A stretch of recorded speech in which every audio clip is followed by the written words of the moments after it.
नमस्कार, आभार, अभिनंदन, स्वागत आप सभी का फॉर्मूला गुरु में। मैं हूं विपुल सिंह। फॉर्मूला गुरु में हर हफ्ते हम एक नई थीम के साथ आते हैं जिससे आपका पोर्टफोलियो न सिर्फ सुरक्षित रहे बल्कि इसमें लगातार बढ़ोतरी होती ही दिखाई दे। इसी क्रम में आज हम बात करेंगे एक ऐसे सेक्टर की जिसने न सिर्फ रिटर्न के मामले में इंडेक्स को आउट परफॉर्म किया है बल्कि चौथी तिमाही के नतीजे भी ज़्यादातर कंपनियों ने काफ़ी शानदार दर्ज किए। जी हाँ, आज हम बात करेंगे रियल्टी सेक्टर की। रियल्टी सेक्टर की तेजी की वजह क्या है? रियल्टी शेयरों को चुनते समय किन बातों का ध्यान रखना चाहिए? अभी किन रियल्टी शेयरों में लगाएं दांव? ऐसे ही तमाम सवालों के जवाब के साथ रियल्टी सेक्टर पर करेंगे आज हम 360 डिग्री चर्चा विस्तार के साथ। लेकिन सबसे पहले उन महत्वपूर्ण सवालों पर नजर डालते हैं जिन पर आज हम विस्तार से चर्चा करने वाले हैं। तो एक एक करके वो तमाम सवाल आपकी स्क्रीन पर आएंगे। तो सबसे पहले हम आपको बता दें कि इस साल रियल एस्टेट सेक्टर के आउट परफॉर्म करने के बड़े कारण क्या रहे हैं, आखिर में क्या वजह रही जिसकी वजह से हम देख रहे हैं कि शानदार रिटर्न रियल्टी इंडेक्स में देखने को मिला है। क्योंकि 2% के आसपास का रिटर्न जो है अगर हम देखें एक महीने में तो देखने को मिला है निफ्टी के अंदर, और वहीं रियल एस्टेट की बात करें तो यहाँ पर शानदार तेजी देखने को मिली है। क्या कुछ बड़े कारण हैं, समझेंगे आज के हमारे फॉर्मूला गुरु से। इसके अलावा दूसरा महत्वपूर्ण सवाल कि आखिर में जो ब्याज दरें बढ़ी हैं, हालांकि अब पॉज लगता हुआ दिखाई दे रहा है, लेकिन जो ब्याज दरें हाल फिलहाल में बढ़ोतरी लगातार देखने को मिल रही थी, उसके बावजूद रियल एस्टेट सेक्टर में डिमांड के अंदर हमने किसी तरह की कमी नहीं देखी है। वजह इसकी क्या है, हमारे फॉर्मूला गुरु से हम जानने की कोशिश करेंगे। साथ ही साथ ये भी समझने की कोशिश करेंगे कि आखिर में आने वाले समय में डिमांड कहाँ पर ज़्यादा देखने को मिलेगी रियल एस्टेट में, क्योंकि लग्जरी जो फ्लैट्स हैं, लग्जरी जो प्रॉपर्टीज़ हैं, वहाँ पर हम देख रहे हैं कि काफ़ी अच्छी बिक्री देखने को मिल रही है। अफोर्डेबल हाउसेस की भी क्या डिमांड बनी रहेगी, ये भी हम जो है हमारे आज के एक्सपर्ट से पूछेंगे। इसके बाद जानेंगे कि 2017 से 2022 के बीच में हम रियल्टी सेक्टर की अगर बात करें तो यहाँ पर विदेशी निवेश करीब 3 गुने से ज़्यादा बढ़ा है। इतना पैसा रियल्टी सेक्टर में जो आ रहा है, इसकी क्या वजह हैं?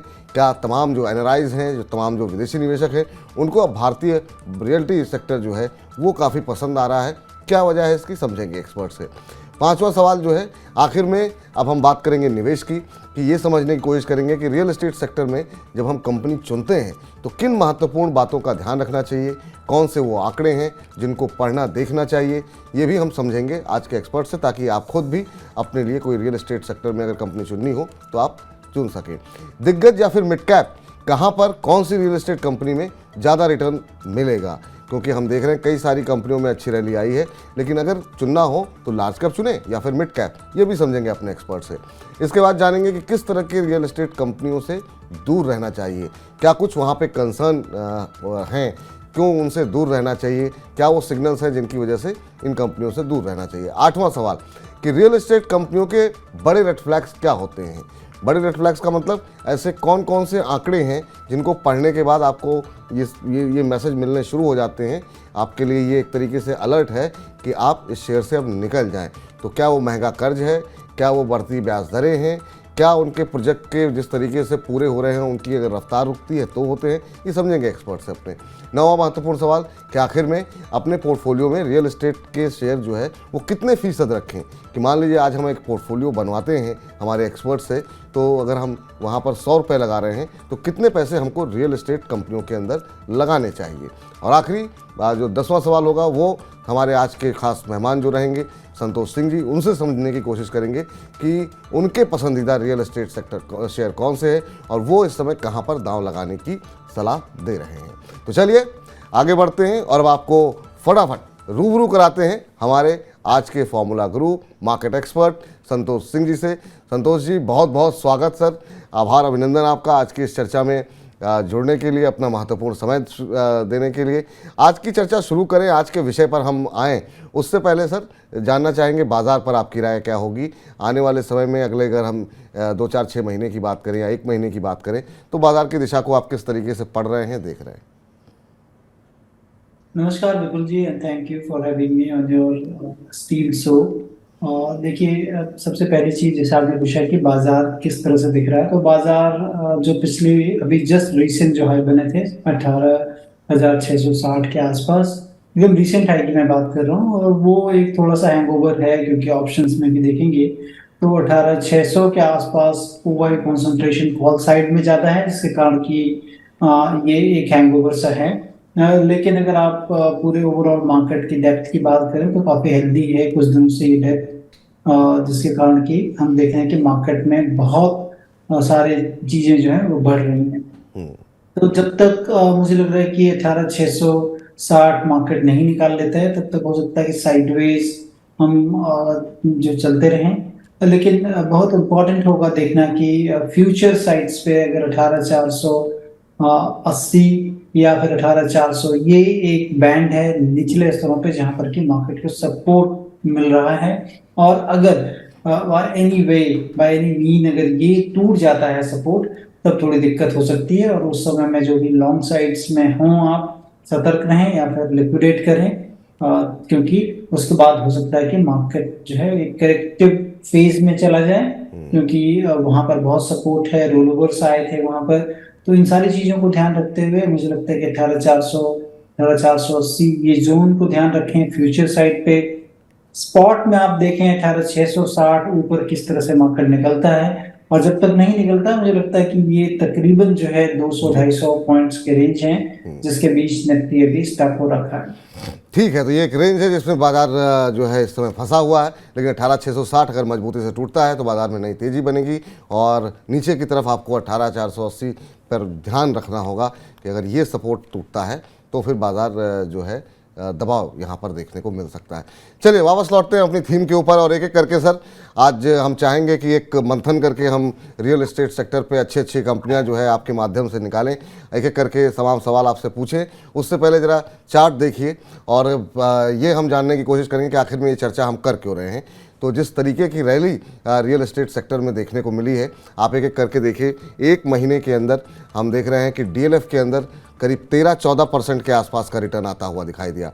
इसके अलावा जरा कुछ एक और कंपनियों की बात करें जहां पर हम देख रहे हैं काफ़ी शानदार रैली देखने को। गोदरेज प्रॉपर्टीज में 6% से ज़्यादा का रिटर्न जो है आता हुआ दिखाई दिया एक महीने के अंदर। और बाकी कंपनियां ओबेरॉय रियल्टी में भी हम देख रहे हैं 4-5% का रिटर्न जो है यहाँ पर देखने को मिला हुआ है। इसके अलावा प्रेस्टीज एस्टेट की बात करें तो यहाँ पर भी 6% से ज़्यादा की तेज़ी देखने को मिली है। और ये तमाम जो एक्सपर्ट हैं वो ये भी कह रहे हैं कि शोभा डेवलपर 16% का रिटर्न यहाँ पर देखने को मिला है।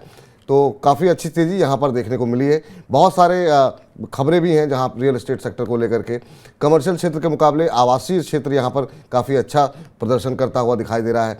घरों की जो इन्वेंट्री है वो 13 महीनों के लिए की मांग के लिए पर्याप्त है। तो अच्छी इन्वेंट्री है, अच्छी डिमांड भी है। तो ये दो महत्वपूर्ण ट्रिगर देखने को मिल रहे हैं। तीसरा, अब चूंकि ब्याज दरें थमती हुई दिखाई दे रही हैं। इसके अलावा कुछ एक रिपोर्ट्स भी आई हैं। आईबीएफ का मानना ये है कि 2030 तक 1,000 बिलियन डॉलर का हो जाएगा रियल एस्टेट बाजार भारत का। तो बहुत सारी पॉजिटिव बातें यहाँ पर निकल करके आ रही हैं। जो कुछ कानूनों में बदलाव हुआ है वो भी जो है रियल एस्टेट को मजबूती देता हुआ दिखाई दे रहा है। 2017 से 2022 के बीच में हमने देखा है कि 3 गुने से ज़्यादा विदेशी निवेश यहाँ पर आता हुआ दिखाई दिया है। तो ये वो तमाम फैक्टर्स हैं जिसकी वजह से जो है हम देख रहे हैं कि एक सकारात्मक रुख बना हुआ और आगे भी तेज़ी बनने रहने की संभावना है। आपको बता दें कि 3 गुना निवेश बढ़ करके 2660 करोड़ डॉलर रहा है ये 2017 से 2022 तक। अभी भी विदेशी निवेशक बुलिश हैं। तो ये वो तमाम फैक्टर्स हैं जिसकी वजह से आज हम रियल एस्टेट पे बात कर रहे हैं। अब एक एक करके सवाल लेकर के आते हैं और सर से पूछते हैं। पहला सवाल यही होगा सर कि जिस तरीके की आउट परफॉर्मेंस यहाँ पर देखने को मिली है रियल एस्टेट की तरफ से, इसके बड़े कारण कुछ एक कारणों पर हमने चर्चा की। आप बड़े कारण क्या मानते हैं इसके? देखिए, मुझे लगता है कि थोड़ा सा रेट्रोस्पेक्ट देखना पड़ेगा, क्योंकि सरकार ने जब इसमें रेगुलेशंस लाई थी रेरा करके, वो एक बहुत बड़ा जो है ट्रांसफॉर्मेशन की तरह यूज हुआ कि जब डिमांड आई है जो है रियल एस्टेट सेक्टर में, और वो भी कोविड के बाद आप देखेंगे लोगों का जो है आउटलुक टूवर्ड्स जो है लिविंग स्टैंडर्ड काफी बदला है। लोग अब पैसे ज्यादा खर्च कर रहे हैं, इसलिए आप देखेंगे कि रेसिडेंशियल डिमांड काफी बढ़ी है। और धीरे धीरे अब चूंकि इकोनॉमिक एक्टिविटी भी बढ़ती जा रही है, तो जिसके कारण कि जो वर्क फ्रॉम होम थे वो धीरे धीरे कन्वर्जन भी हो रहा है कि वो ऑफिस आने लगे हैं लोग।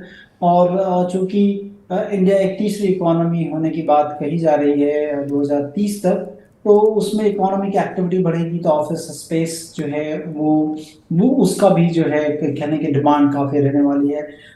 ये है, और लोगों का परसेप्शन टूवर्ड्स जो है अपने घर के लिए वो काफी चेंज होते हुए दिख रहा है। और लोग owning a house then renting जो है हाउस ये जो चीज़ है, ये बेसिक चीज़ जो चेंज हुई है लोगों के परसेप्शन में, मुझे लगता है कि वो एक बड़ी चीज़ है। और हाल फिलहाल अगर आप 3 महीने से देखें, जी। जब से कि हमारे यहाँ तकरीबन जो रेट पॉज हुआ है, आरबीआई ने रेट पॉज किया है, उसके बाद अगर हम आउट परफॉर्मेंस देखें निफ्टी के बनस्पत, तो काफी अच्छा रहा है। मोर देन 10% के करीब रियल एस्टेट सेक्टर में के इंडेक्स में हमने देखा है कि बढ़त बिल्कुल। देखी है। तो ये तमाम कुछ रीजन रहे हैं। और साथ ही अगर आप देखें कि इंफ्रास्ट्रक्चर में सीमेंट के प्राइसेस और रिलेटिवली स्टील के प्राइसेस, जो कि इंफ्रास्ट्रक्चर को बिल्ड करने के लिए लगते हैं, रियल एस्टेट को बिल्ड करने के लिए लगते हैं, थोड़े से प्राइसेस सॉफ्ट हुए हैं स्टील में। जी। अभी सीमेंट में तो उतने ज्यादा नहीं है, लेकिन हाँ, इनके इनपुट कॉस्ट मटेरियल भी कमी थोड़ी आई है।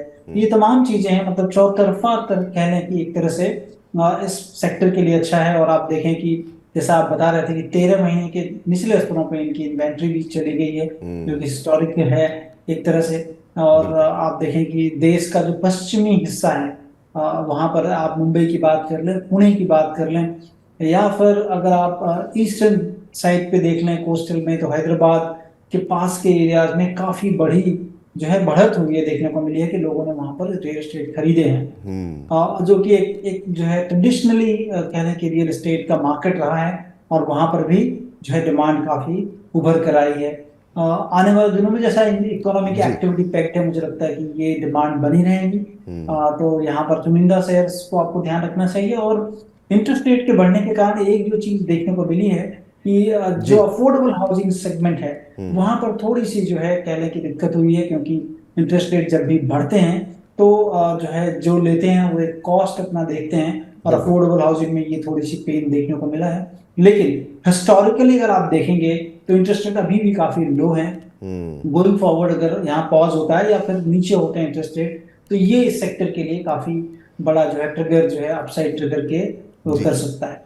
तो ये कई सारे फैक्टर्स हैं जिसकी वजह से जो है हम देख रहे हैं कि ये कई सारे जो फोर्सेस हैं मिलकर के रियल एस्टेट को चलाने का काम कर रही हैं। और आगे भी संतोष जी का मानना ये है कि सकारात्मक चीज़ें जो हैं वो इस सेक्टर के लिए निकल करके आती हुई दिखाई दे रही हैं। सर, हम अभी ब्याज दरों का आपने जिक्र किया, लेकिन इंटरेस्ट रेट बढ़ने के बावजूद जो डिमांड थी उस तरीके से घटी नहीं। निश्चित रूप से थोड़ा सा अफोर्डेबल हाउसिंग पे जो है असर पड़ा जिसका आप जिक्र कर रहे हैं, लेकिन हमने देखा कि उसकी भरपाई वो लग्जरी सेगमेंट से होती हुई दिखाई दी। लोगों ने इस दौरान, बहुत सारी कंपनियों ने लग्जरी अपार्टमेंट्स बहुत महंगे महंगे वाले, जहाँ पे मार्जिन्स भी काफ़ी बेहतर होते हैं, खूब बेचे, रिकॉर्ड लेवल पे सेल्स हुई। इसके क्या कारण मानते हैं आप? देखिए, जैसा कि आप एक चीज देखो कि जहाँ पर इंडिया का वो तबका जहाँ जहाँ जिनकी आमदनी थोड़ी ज्यादा है, एवब एवरेज है, वहां पर एक तो आप देख लें कि लोग प्राय सॉफ्टवेयर सेक्टर में हैं या फिर किसी ऐसे बिजनेस सेगमेंट में हैं कि जहाँ पर बिजनेस इनकम काफी ज्यादा हुई है। तो जब कभी भी आपकी इनकम होती है तो आप डिस्क्रिशनरी स्पेंडिंग के लिए जाते हो, और उसमें हाउसिंग, क्योंकि अगर एक चीज विपुल जी जो सबसे बड़ी चीज उभर के आई है कोविड के बाद, कि लोगों का अपने जीवन के प्रति जो परसेप्शन है वो काफी चेंज हुआ है। लोग पहले संजो के रखते थे पैसा और फ्यूचर जो है कंटिजेंसी, अब भी ऐसा मानते हैं कि पता नहीं जीवन रहे ना रहे, हमें अभी उसका यूज करना है। तो ये जो सारी चीज परसेप्शन टूवर्ड्स लाइफ जो चेंज हुई है, मुझे लगता है, और वो ज्यादा चेंज हुई है लग्जरी सेगमेंट की तरफ। तो वहां जी। पर लोग जो है खर्च कर रहे हैं, काफी हाथ खोल के ठीक। खर्च कर रहे हैं, और इसीलिए हमने देखा है कि इसकी जो है डिमांड काफी रही है। तो परसेप्शन बेसिकली चेंज हुआ है, जिसके कारण कि मुझे लगता है कि और थोड़ी कमाई भी उनकी बढ़ी है, क्योंकि आप आईटी सेक्टर में देख लें या फिर और बड़ी जगह जहां पर भी इंडस्ट्रीज में कमाई हुई है, और फॉर्मलाइजेशन ऑफ इकोनॉमी बहुत ज्यादा हुई है। कोविड के बाद सारी चीजें ऑनलाइन हुई हैं। इकोनॉमी जो है वो पहले कच्चे की इकोनॉमी हुआ करती थी, अब पक्के की इकोनॉमी हो गई है। ये बहुत सारी चीजें हैं जिसके कारण बिल्कुल। कि इस लग्जरी सेगमेंट में काफी लेग मिला है। अगले सवाल पे आते हैं सर, और उसके साथ साथ एक जो है एक छोटा सा सवाल और है। अभी आपने चूंकि बात आईटी सेक्टर की कि लोगों की नौकरियां जो है काफ़ी ज़्यादा हैं, वहाँ लोग पैसे खर्च कर रहे हैं। एक लेकिन यहाँ पे थोड़ा सा कंसर्न क्या आपको दिखाई दे रहा है ये कि जिस तरीके से हम देख रहे हैं कि आईटी कंपनियों को लेकर के थोड़ा सा स्लो डाउन की बात हो रही है, आईटी कंपनियों में नौकरियां जा रही हैं, स्टार्टअप में नौकरियां जा रही हैं, वो कितना प्रभावित करेगा? और आज का तीसरा जो महत्वपूर्ण सवाल है वो ये है, आने वाले टाइम में आप लग्जरी या फिर अफोर्डेबल कहाँ पर ज़्यादा डिमांड देख रहे हैं? देखिए, मुझे लगता है कि लग्जरी में डिमांड अभी भी रहेगी, लेकिन ये जो कंसर्न जैसा आपने बताया कि आईटी सेक्टर में जो कंसर्न्स हैं, वो कंसर्न मुझे लग रहा है कि फॉर द टाइम बीइंग है, लेट्स से कि 6 मंथ टू 12 मंथ्स के पीरियड हो सकता है जहां पर कि आपको ये कंसर्न होंगे, क्योंकि वेस्टर्न इकोनॉमीज के में ये सारी दिक्कतें हैं जहां से कि आईटी सेक्टर डायरेक्टली रिलेटेड है, वहां से उनके रेवेन्यू हैं। तो वहां पर जरूर दिक्कत हमें जो है एक कह लें कि यूरोपियन इकोनॉमीज में, जर्मनी में, यूके में ऐसा देखने को मिल रहा है, और यूएस में भी। जी। लेकिन चीजें धीरे धीरे ठीक हो रही हैं, तो ये थोड़ा समय लग सकता है हम्म। डेफिनेटली। लेकिन मुझे लगता है कि आने वाले दिनों में जो डिमांड रहेगी लग्जरी प्लस सेमी लग्जरी की तरफ आपको जरूर ध्यान रखना चाहिए, कि जहां पर की डिमांड आने वाले दिनों में रहेगी। ठीक। अभी चूंकि हम लोग जिक्र कर रहे थे विदेशी निवेश का, आज का चौथा सवाल भी यही है सर। 2017 से 2022 के बीच में अगर रियल एस्टेट सेक्टर की बात करें तो यहाँ पर हमने देखा कि 3 गुने से ज़्यादा का निवेश यहाँ पर आता हुआ दिखाई दिया है। और अभी हाल फिलहाल में एक रिपोर्ट भी आई है, और ये कॉलियर्स की तरफ से रिपोर्ट जारी की गई, और उनका कहना ये है कि ये जो है आंकड़ा 2022 तक 2660 करोड़ डॉलर तक पहुंच गया है। और अभी भी हम देख रहे हैं कि तमाम एनराइज की का इंटरेस्ट जो है वो भारत की तरफ अब काफ़ी तेज़ी के साथ बढ़ रहा है। बहुत सारे लोग ऐसे भी हैं जो अब दोबारा जो है अपना जीवन जो है, जीवन के आखिरी पल जो है वो यहाँ पे प्रॉपर्टी खरीद के यहाँ पे बसना चाह रहे हैं, जिन्होंने नौकरी सारा जीवन की। तो ये कारण क्या मान रहे हैं कि इतनी तेज़ी के साथ भारत के रियल एस्टेट को लेकर के काफ़ी पॉजिटिव जो माहौल देखने को मिल रहा है और जो विदेशी निवेश बढ़ रहा है? देखिए, जहाँ पर इकोनॉमिक डेवलपमेंट होता है तो इकोनॉमिक डेवलपमेंट में सबसे बड़ा जो हाथ होता है वो इंफ्रास्ट्रक्चर रियल एस्टेट का होता है। और रियल एस्टेट जो है, अगर इंडिया कह लें कि यहाँ की गवर्नमेंट पीएलआई स्कीम्स या ऐसे बहुत सारी स्कीम्स के थ्रू बिजनेसेस को अट्रैक्ट कर रही हैं कि वो भारत में निवेश करे, यहाँ के लोगों को रोजगार दे, तो इकोनॉमिक एक्टिविटी बढ़ती है, तो उसका जो है परोक्ष रूप से उसका जो असर पड़ता है वो रियल एस्टेट सेक्टर पर पड़ता है। और यही सब कुछ देखते हुए हमने देखा है कि पिछले कुछ सालों में रियल एस्टेट में काफी बड़े इन्वेस्टमेंट आए हैं। और दूसरा, जैसा मैं पहले भी बात कर रहा था कि रेरा जैसे जो है जो कह लें कि एक तरह से इनैक्ट किया गया जो रेगुलेशन, उसके कारण भी जो भी सेक्टर थे उसमें ट्रांसपेरेंसी काफी हद तक बढ़ गई है। और विदेशी निवेश जब कभी भी होता है किसी भी सेक्टर में, तो आप देखें कि उस जगह काम करने के लिए उनको एक रेगुलेशन जो है वो डायरेक्शंस काफी जो है साफ सुथरा और सही दिखना चाहिए। और कोई चीजें अगर गलत होती हैं तो उसको जो है कानून की तरह से उसको हैंडल करना चाहिए। तो वो सारी चीजें अब इन प्लेस हैं, जिसके कारण कि ये बढ़ावा मिल रहा है। और इकोनॉमिक एक्टिविटी जो है एक जो है वो कह लें कि एक रीजन है ही है, जो कि कह लें कि इसमें इन्वेस्टमेंट के लिए लोगों को आकर्षित करता है कि आने वाले दिनों में रिटर्न ऑन इन्वेस्टमेंट जो होगा वो काफी अच्छा हो सकता है इस सेक्टर में। ठीक। तो ये सर जो अभी तक के जो सवाल थे वो हमने कंपनी के सेक्टर के फंडामेंटल्स को समझने की कोशिश की। अगले जो सवाल होंगे सर वो शेयर बाज़ार के निवेश के लिहाज से होंगे। तो पहला उस क्षेत्र में पहला सवाल और आज का पांचवा सवाल ये है कि रियल एस्टेट सेक्टर में जब हम कोई भी शेयर आइडेंटिफाई करें तो किन महत्वपूर्ण आंकड़ों पे, किन महत्वपूर्ण बातों पर हमें ध्यान रखना चाहिए? कौन सी ऐसी चीज़ें हैं जिस पर ज़्यादा फोकस होना चाहिए? हर सेक्टर के अपने कुछ एक नंबर्स होते हैं जिन पर नज़र रखनी चाहिए। आप किन बातों पर ध्यान रखने की सलाह देंगे?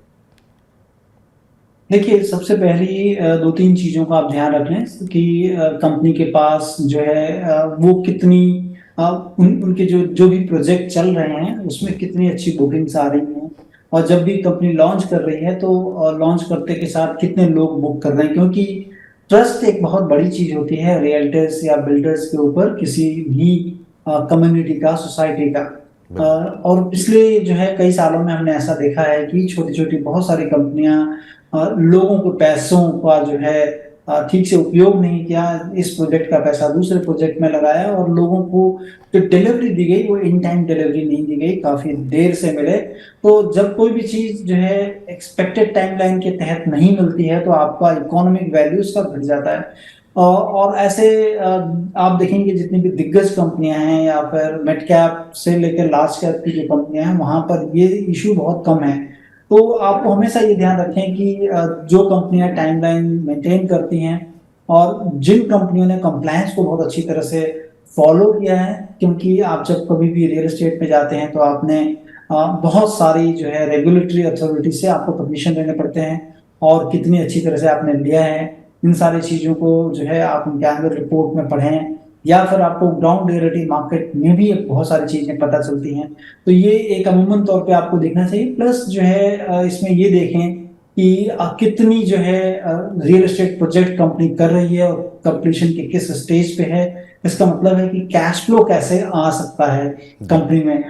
मुख्यतः जो है बिजनेस में हम हमेशा कैश फ्लो को आकलन करने की सोचते हैं कि कैश फ्लो की सियोरिटी और किस टाइमलाइन पे वो कैश फ्लो कंपनी के पास आएगा, और जितना स्मूथली वो आ पाएगा कंपनी के पास, उतना ज्यादा एड वैल्यू जो है एडिशन होता है शेयर होल्डर्स के लिए।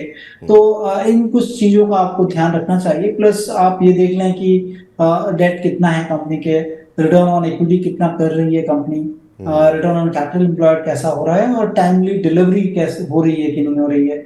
इन तमाम चीजों को अगर आप देखेंगे तो मोटा मोटी एक आकलन कर पाएंगे कि कौन सी कंपनियां अच्छी हैं। जी। अब सर यहाँ पर चूंकि बात तो आपने बता दी कि कौन कौन से आंकड़ों पे किन किन चीज़ों पे ध्यान देना चाहिए कोई कंपनी चुनते समय, लेकिन अगर अभी की जो मौजूदा माहौल है उसमें अगर चुनना हो तो आप लार्ज कैप के साथ जाएंगे या मिड कैप? किस तरह की रियल एस्टेट कंपनियों में अच्छे रिटर्न की हम उम्मीद करें? क्योंकि हमने इस बार जो नतीजे देखे उसमें छोटी कंपनियों ने भी काफ़ी अच्छी नतीजे रहे, जैसे शोभा डेवलपर्स के हमने नतीजे देखे काफ़ी अच्छे रहे, और डीएलएफ जैसी दिग्गज कंपनियां भी बेहतर परफॉर्म कर रही हैं। तो अगर चुनना हो तो आप किस तरफ जाएंगे, या फिर दोनों का एक मिक्स रखना चाहिए पोर्टफोलियो में? देखिए, मुझे लगता है कि कुछ मिक्स रखूंगा मैं, क्योंकि बहुत दिग्गज भी होगा तो वहाँ पे रिटर्न जो है थोड़े कम होते हैं। तो मेरा ध्यान होगा कि थोड़े से mid to large cap size में मैं रखूं, और थोड़ा सा जो है अपर मिड कैप में मैं उसको रखना चाहूंगा। तो मिला जुला कर रहे, और जहाँ पर ट्रांसपेरेंसी प्रोजेक्ट जिनके अच्छे हों। और एक चीज का और ध्यान रखें कि ये सेक्टर जो है थोड़ा साइक्लिकल जरूर होता है, क्योंकि इकोनॉमिक साइकिल के साथ ऊपर और नीचे होता है, और इसमें जो रिस्क हो सकते हैं वो पैंडेमिक जैसी सिचुएशंस में बहुत खराब हो सकते हैं।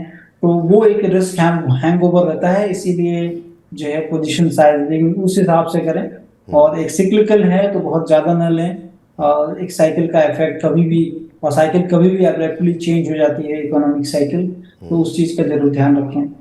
तो सतर्कता के साथ काम करें, एक मिक्स अप्रोच के साथ कामकाज करें। ये ज़रूर देखें कि कंपनी के जो फंडामेंटल्स हैं वो कैसे हैं, ट्रांसपेरेंसी कितनी है, किस तरह के प्रोजेक्ट वो कर रहे हैं, जो प्रोजेक्ट वो ले रहे हैं वो कंप्लीट समय पे हो भी रहे हैं कि नहीं हो रहे हैं। ये सब तमाम चीज़ों को देखते हुए फिर चाहे मिड कैप हो या लार्ज कैप, दोनों में निवेश किया जा सकता है। अब सर, एक जो महत्वपूर्ण सवाल आता है वो ये है कि आखिर में किस तरह की रियल एस्टेट कंपनी से दूर रहना चाहिए, क्योंकि इस सेक्टर में बहुत सारी अनलिस्टेड कंपनियां ऐसी रहीं जिन्होंने बहुत बड़े बड़े फ्रॉड किए, कोर्ट तक मामला गया, कई लोगों के टावर गिराए गए। तो ये सब बड़े कंसर्न रहते हैं कि ज़मीन जो है सही तरीके से ली गई है कि नहीं, परमिशन सारी है कि नहीं है। तो क्या कौन सी ऐसी कंपनियां होती हैं जिनसे आपको लगता है कि दूर रहना चाहिए?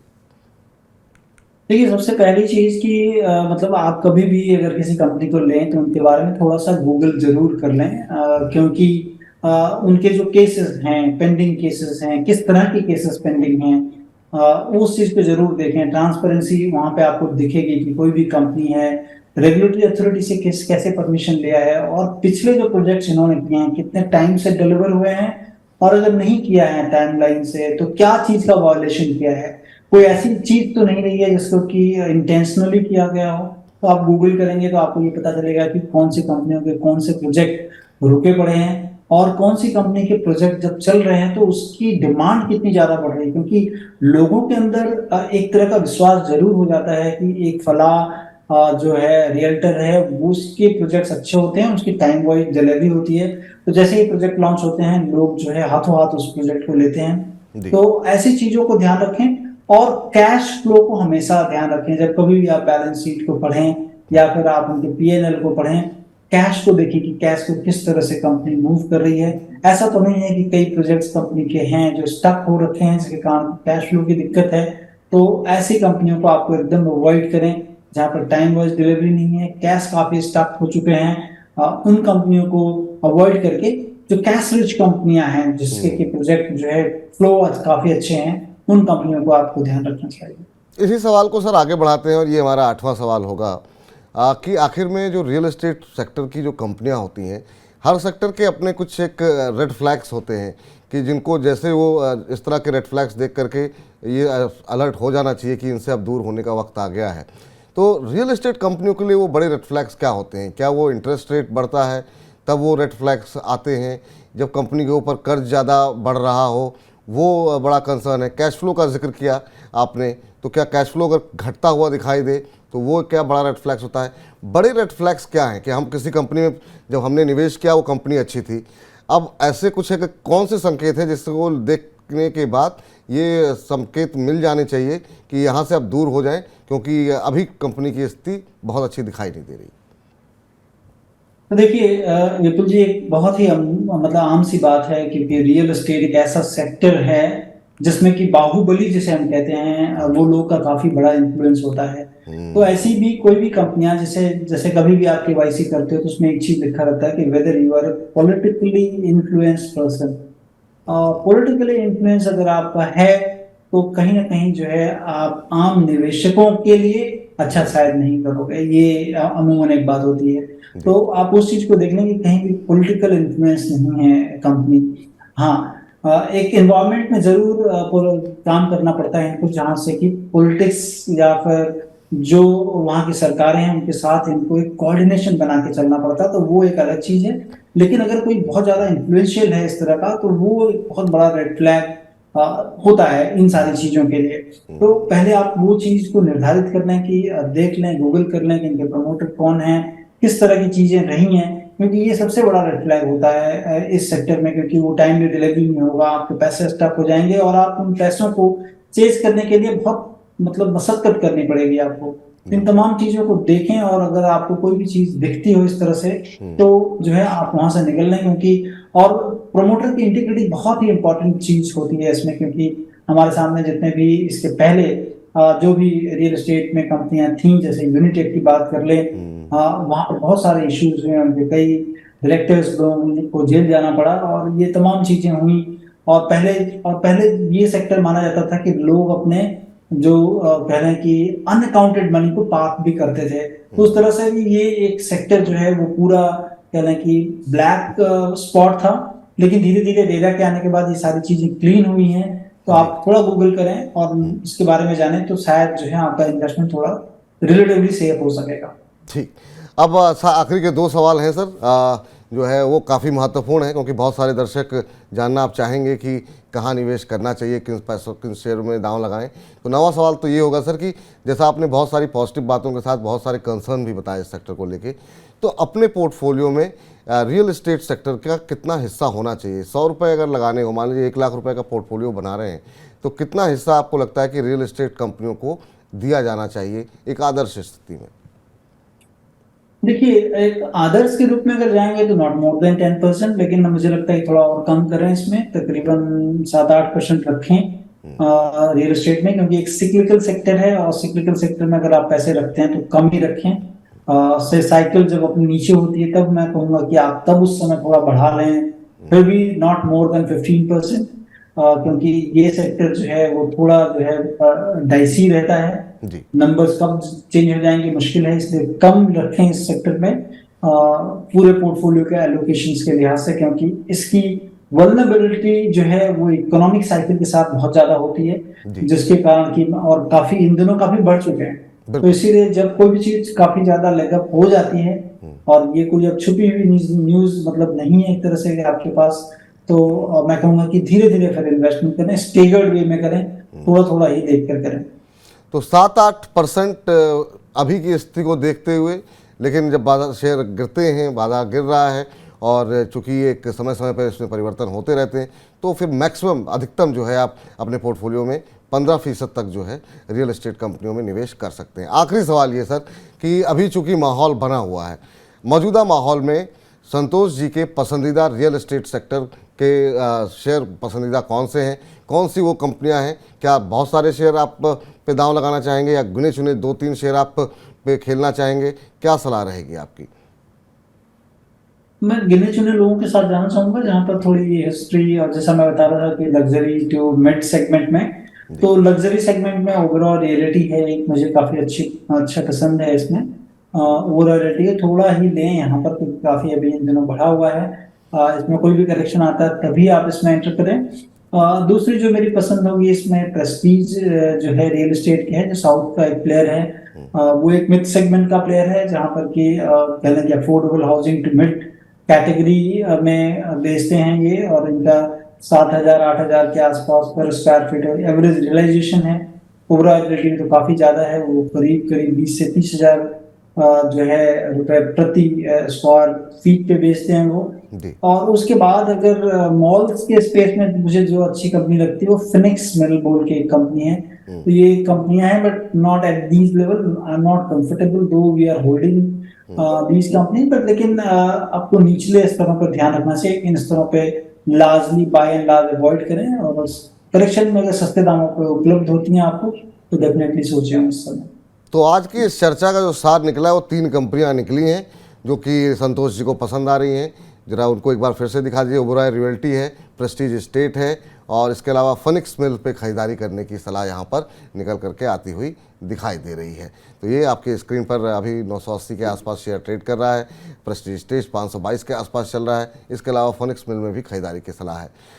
संतोष जी, आज के इस कार्यक्रम में आप जुड़े, अपना महत्वपूर्ण समय दिया, और पूरे सेक्टर के बारे में हर पहलू पे हमने कोशिश की कि आपसे सवाल पूछें, और आपने विस्तार पूर्वक उत्तर दिया। हमको लगता है बहुत कुछ हमारे दर्शक जो होंगे वो समझेंगे इस सेक्टर को, और जो रणनीति आपने बनाई है उस रणनीति के तहत साथ जो है इसमें निवेश करके अच्छे रिटर्न भी हासिल करेंगे। बहुत बहुत शुक्रिया सर, बहुत बहुत धन्यवाद। कोई डिस्क्लोजर?